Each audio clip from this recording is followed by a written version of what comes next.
Like what we are doing is we are labeling a simple day just because we are a little bit off. We are labeling it as anxiety or depression. So what do you think? Are we becoming more aware, or are we labeling everyday emotions a little bit extra? I'm an introvert, but I also feel bad when I'm not included in plans. So I want to be alone and included at the same time.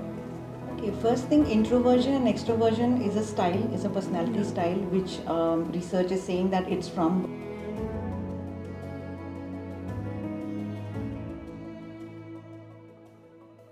So today we have with us Mrs.Dhanashree Ghare ma'am. She is an educational psychologist and student counselor.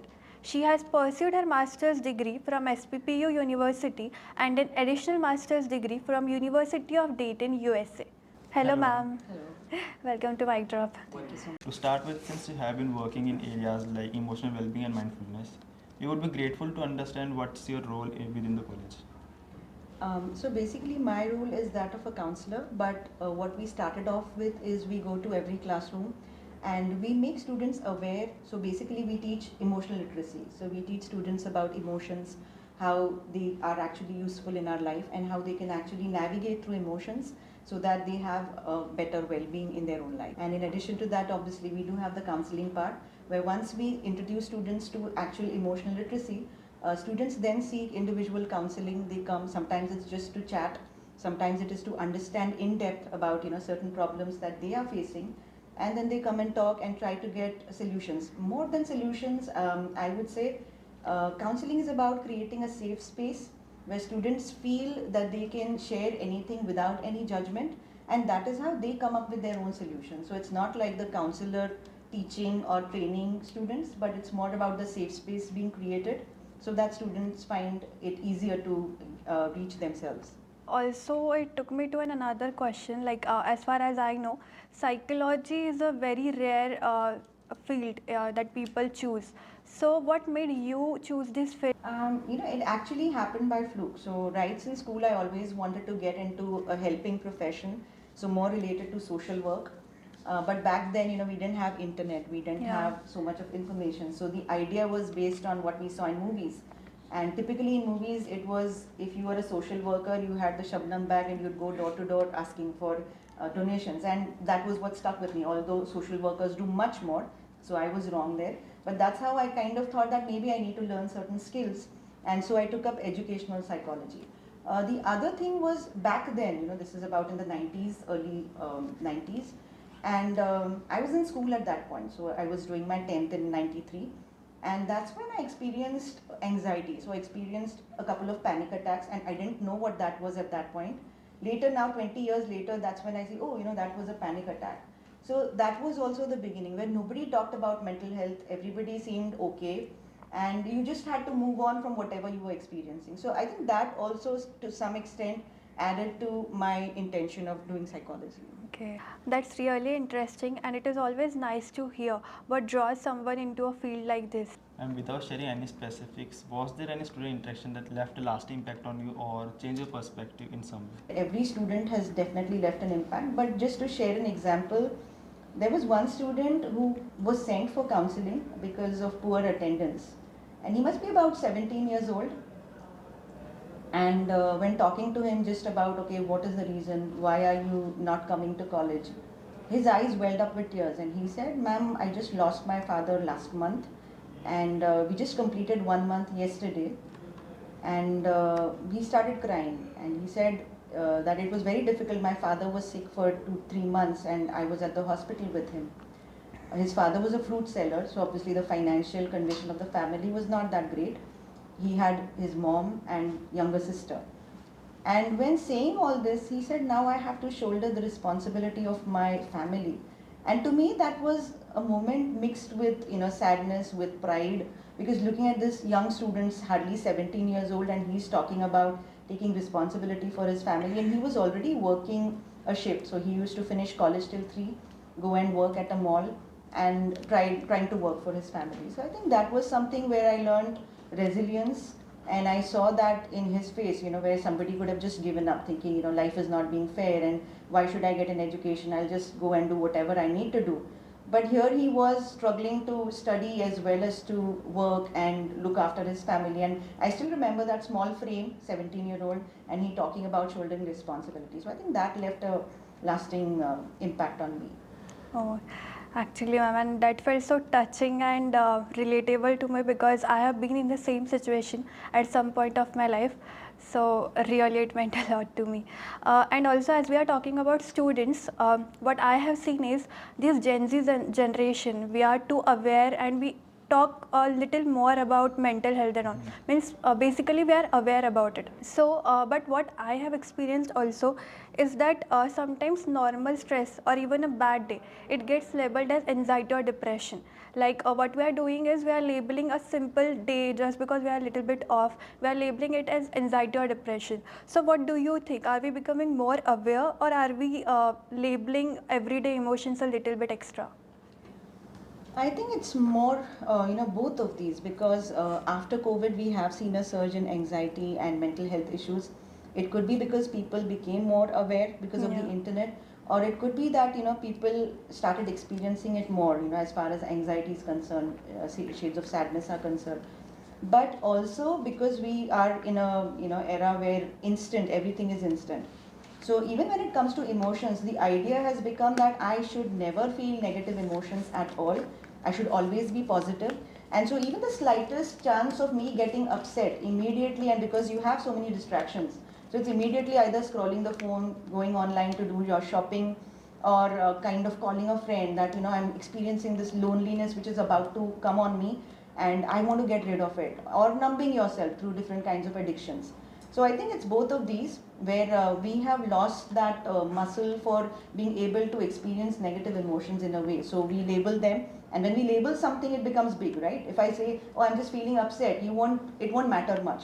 But the minute I say I am experiencing depression, so I give a big word to it, suddenly it becomes something that I have to immediately look into it, and without really waiting. So you give a timeline of 1 week or something, or you go online and you check things out on ChatGPT, which says, oh, 2 weeks, if you don't eat too much, or if you are eating too much, if you sleep too much, or if you're not sleeping enough, then you have this.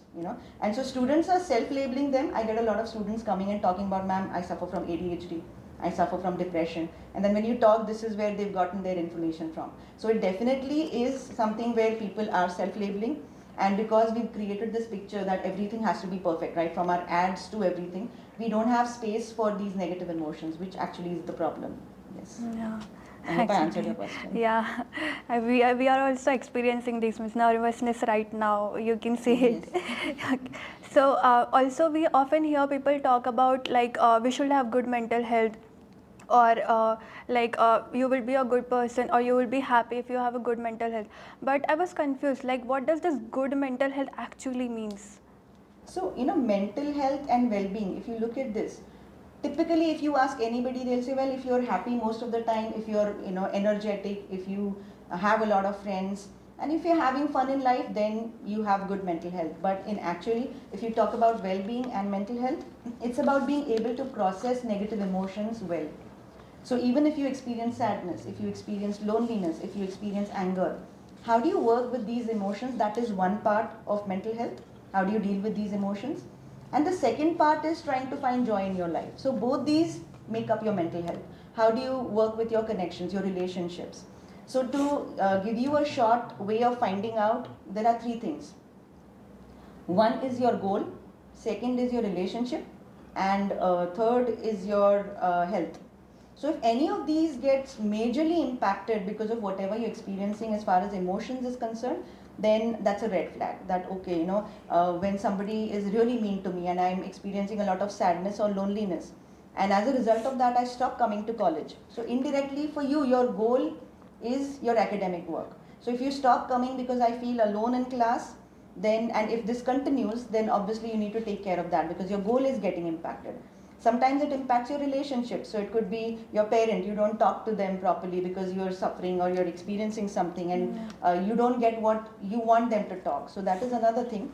And other times it's health, that you just stop eating well because you have so much of anxiety. So that impacts your physical health. So if any of these three is majorly impacted, then you can kind of be sure that there's something that you need to take care of as far as your mental health is concerned. That was really helpful to understand. But even if people know what the healthy mindset look like, but many people struggle in their life because there are many people who manage stress. They have to manage their time. They have to take breaks. People know what that actually, but they can't able to implement. And why do I think that this gap is there between doing and knowing exist? So one thing is, if you look at the evolution of brain, which is one of the reasons for what emotions we experience, if you look at your fist and think of your brain developing from the back to the front, then you have one part of your brain which is irrational and one part which is rational. So the irrational one is the one jumping out like a monkey. It keeps saying, oh, we need to have fun. I need to do this. So I want pleasure now. That is the irrational part of your brain. And the rational part is where what you just said, that I know what to do. So that is the part which is saying, oh, you can't have fun right now. You need to finish your work. You have submissions tomorrow. So we have both these parts competing. And because the irrational part is way older, it's about 1.5 million years old, the amygdala part, it kind of overpowers. So here, when you think about the rational part of your brain, that is about 30,000 years old. And that is the reason it has trouble to overpower the irrational brain. But just like any muscle which needs practice, your rational brain also needs more practice so that you can overpower the amygdala or the base brain that we call. So I think if you learn to do that, or if you kind of say, okay, fine, this is what I want, but then have a middle ground that I will do 2 submissions and then I will watch a movie or whatever it is that you think is reasonable, and then stick to it. So there also, another thing that happens is, if you think about the rational and irrational, many of you talk about procrastination, that I'll do it tomorrow. And then we think, well, I am this kind of a person. I generally procrastinate. So maybe I should never go that route. So here also you have to understand, because we have the rational as well as irrational, you're capable of both. So don't let that rational part of you go out of sight. Otherwise you will tell yourself, well, I just can't do this. I'm not meant to. So initially you'll need more time, but once you think about, okay, I'll exercise, at least if you exercise for 15 minutes out of half an hour, that's still good enough. So that is where the difference comes in, that I know it, but I'm not able to do it because of the rational and irrational parts of my brain. Okay. Oh. I think that made us really understand about this rational and irrational minds things and how to balance it both. We have heard that we should be more aware about self-care and that we should prioritize ourselves and our mental peace. But what I think is relationships and communities, they also require commitments and they demand a particular adjustments also. So how do we balance this self-care and responsibilities, both of them together at same point? See, self-care is important, but many people think that if I'm taking care of myself, I'm selfish. So here what is important is having boundaries. I have a lot of students coming and saying, if I don't do what my friends are telling me to do, then I'm a bad person, or then they won't like me enough. And that is where boundaries come in. That, okay, I need to study this much before an exam tomorrow, but my friends want me to go out and hang out with them. So here I know that I need to study more than my friends probably, but then because they will feel bad, I step out. So here boundaries become very important, that I will have my study time, and then if anything remains, I'll go out. So that is one thing where I take care of myself, whether it be exercise, whether it be taking care of your leisure, or it could be your time management. And then the rest of the time you can talk. And here communication becomes very important. Talking to the people who matter to you about why you're doing this, and how that is going to be helpful to you. So I think that saves a lot of relationships from getting burdened. The other thing is, human beings have been programmed in a way that we think about others. If you think for yourself, if you go out of your way to help somebody else, does it feel good or bad? Even if you're not getting anything out of it. Like, let's say you step out of college and there's a small child asking for food, and let's say you give him food, and how do you end up feeling? He's nobody, you don't know him. How do you end up feeling? You would obviously feel good. Right. Yeah. So even though you're not getting anything in return, you still feel good. So that is where your empathy, compassion comes in. Where you feel good because you're wired that way, so that you do more of that. So one part is obviously self-care, where you take care of yourself, but without getting into the selfish mode. Otherwise what we will do is we'll just close ourselves in and not bother about anybody. So learning to differentiate between self-care and also the other aspect, which is also equally good for your own mental health. So taking care of people around you. So again, you have to have those boundaries as far as which is enough and what do you need to do. Actually, we will get a mental peace after helping the other people. Correct. And it is mostly out of empathy. Like Yes. whenever we help someone, and even if it's not giving us anything in back, it's mostly because of empathy we have towards the people around us. Correct. Yes, Yeah. and that also contributes to your mental health. So Yeah, that it's helps. really insightful. Oh, okay, ma'am. So I think the balance is a little bit tricky, but we now understand it much better how to handle both of these things together. Yeah, it's actually something that we should keep in mind. Yeah, when I was preparing for this podcast, I read two things in your portfolio. It was mindfulness and pranayama. So, for students like me who have heard this, who are hearing this term for the first time, how would you explain those terms? Like, what is mindfulness? What is pranayama? So pranayam is actually more of breath exercise if you want to Okay. just put it in the simplest form. And latest research which is looking at meditation, which is looking at breath and mental health, what they are finding now, there's an entire book written just on that. They're finding that our breath is very much related to our mental health. Even for you, if you understand anger, if you're feeling angry, your breath goes shallow, it kind of it becomes Okay. faster.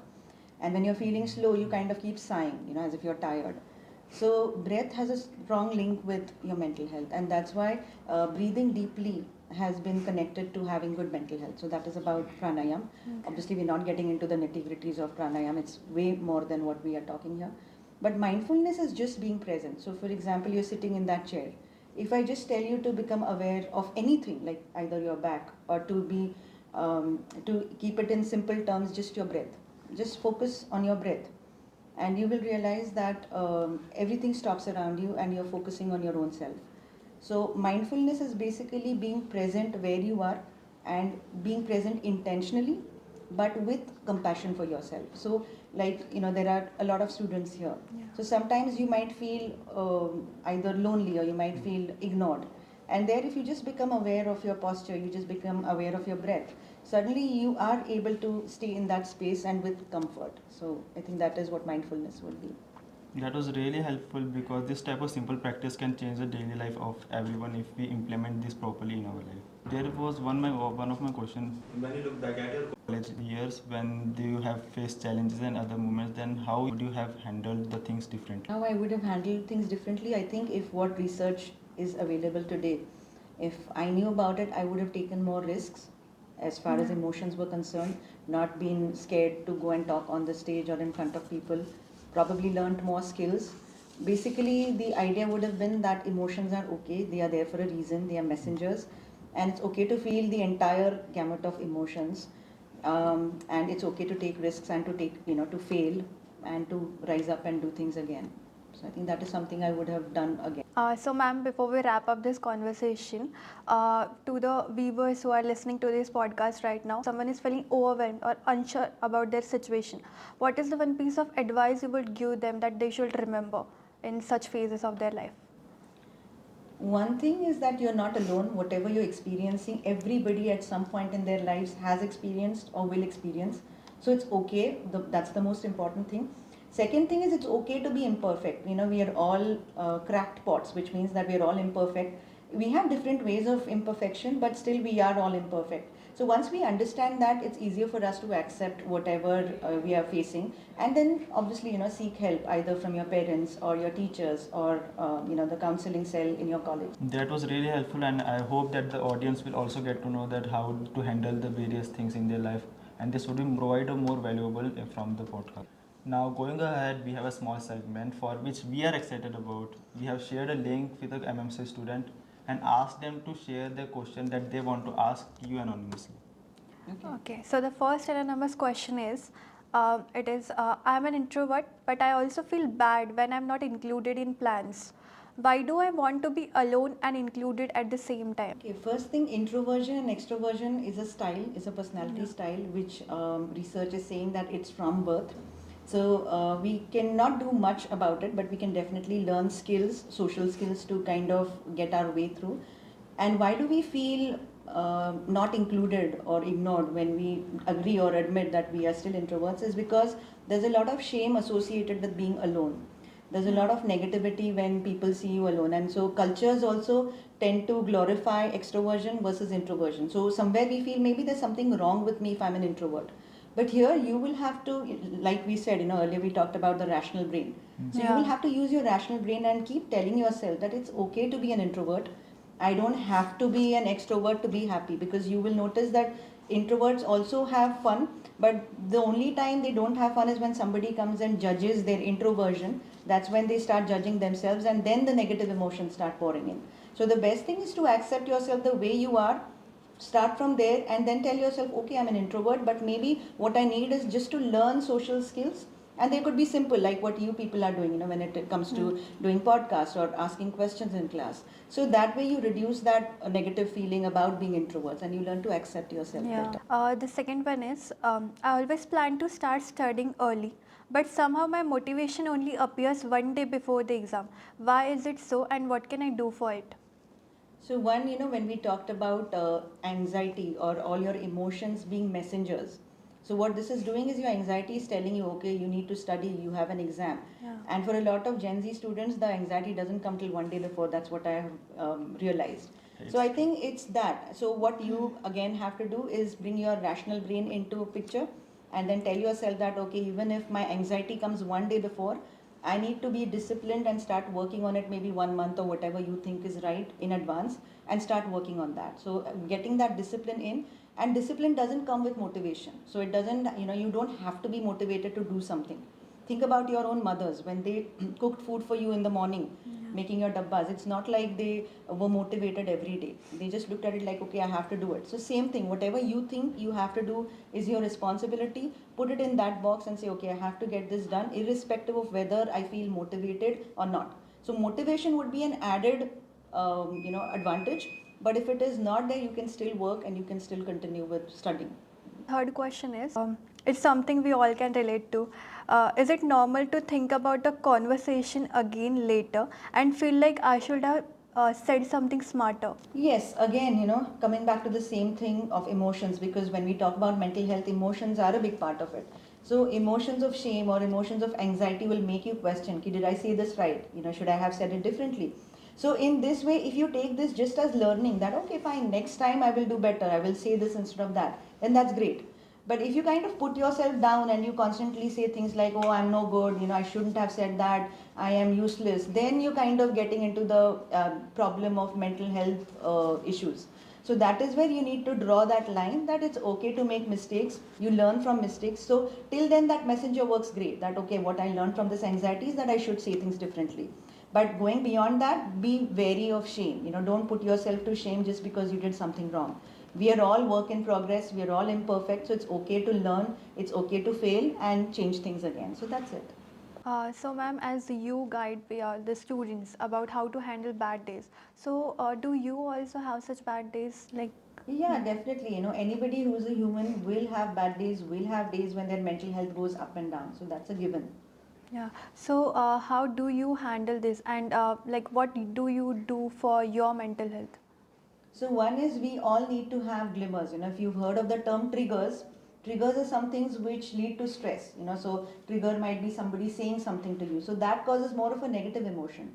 Whereas glimmers are some things which make you feel more positive. It could be very simple things like having a cup of coffee, or smell of rain, or just having the sunlight on your face, something like that, very simple, or talking to a friend, sitting and chatting with a friend, laughter, all these would be glimmers. So start looking out for glimmers. That is what I do, looking out for glimmers, going for walks. Those of you, who've attended happiness sessions, it's very important that exercise should be a major part of your life when it comes to mental health. So either going for walk, run, gym, whatever it is, but that is your vaccine against poor mental health. So that is something which I practice too. Breathing, mindful breathing, meditation if I get a chance to do that, and reading. So you might have a hobby which all of you need to inculcate if you're not doing it now, rather than just scrolling on your phones. So hobbies definitely play a very important role in good mental health. So yeah, I do a lot of reading. I'm learning to play the violin, so that kind of keeps me sane when I have bad days, and which I have. Even the simple walk can clear our mind, right? Absolutely. Thank you, ma'am, for such an insightful conversation, and I think that it gave us a really different view to look at our thoughts and emotions. Thank you so much, ma'am, to joining us here on MicDrop.